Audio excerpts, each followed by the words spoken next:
Agama atau keyakinan merupakan hak mutlak seseorang, tak seorang pun berhak mencampuri, menghakimi atau menentukan agama setiap individu. Hal ini disebabkan agama urusan hak individu setiap orang dengan Tuhannya, melalui kepercayaan yang diyakininya.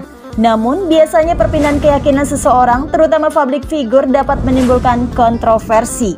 Padahal hakikatnya, ganjaran surga atau neraka bagi seseorang ditentukan oleh jalan hidup masing-masing, bukan pengaruh orang lain.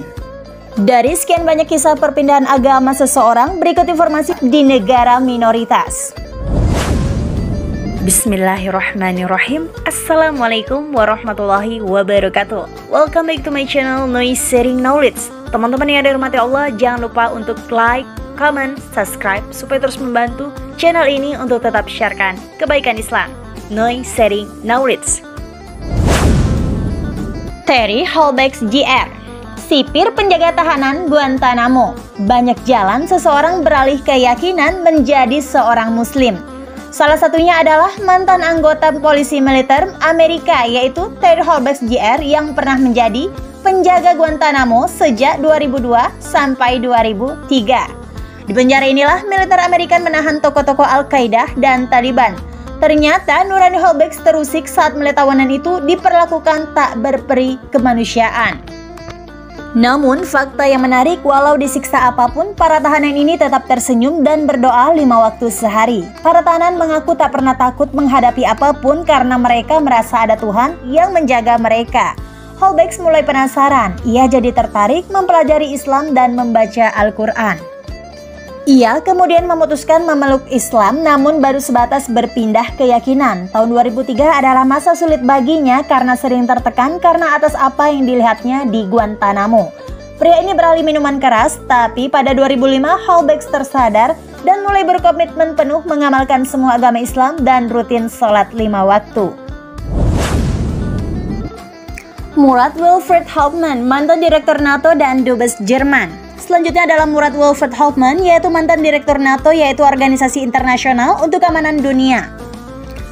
Hauptmann diangkat menjadi duta besar Jerman untuk Aljazair pada tahun 1987 dan menjadi duta besar di Maroko pada tahun 1990 hingga 1994. Namun tiba-tiba Hauptmann menggemparkan Jerman saat ia menerbitkan buku yang berjudul Der Islam als Alternative atau Islam sebagai Alternatif pada 1992. Hauptmann sejatinya masuk Islam sejak lama, jauh sebelum bukunya dipublikasikan. Berawal dari keprihatinan Hauptmann pada dunia barat yang mulai kehilangan moral. Hauptmann bahkan sempat meragukan keberadaan Tuhan. Ia kemudian yakin Tuhan itu ada saat bertugas di Aljazair dan melihat betapa umat Islam begitu sabar, kuat dan tabah dalam menghadapi berbagai macam ujian dan cobaan penderitaan.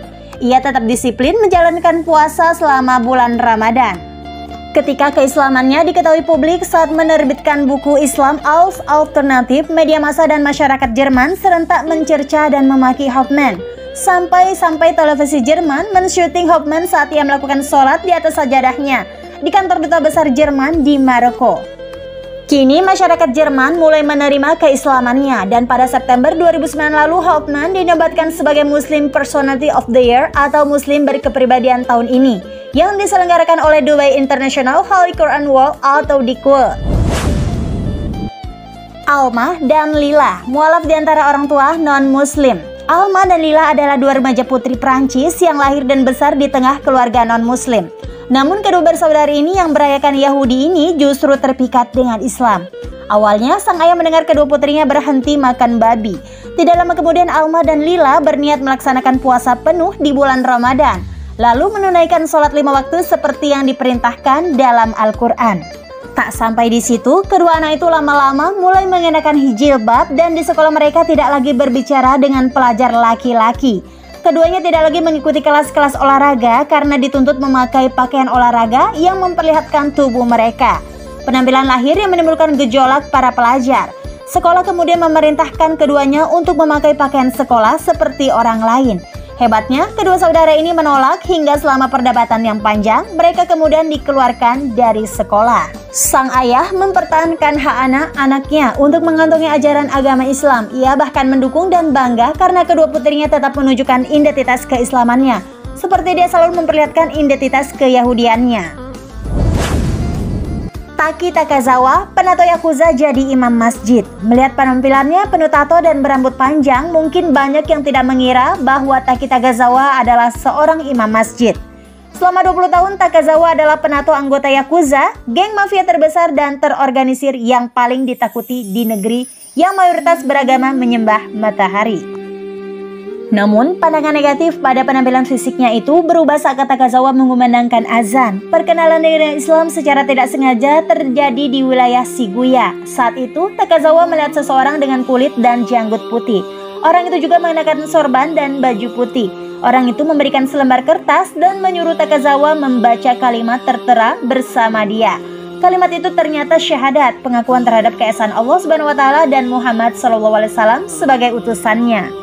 Meski tak pengap secara keseluruhan, namun Takazawa pernah mendengar sepintas tentang Allah dan Muhammad. Pertemuan dengan orang serba putih itu ternyata membekas di ingatan Takazawa.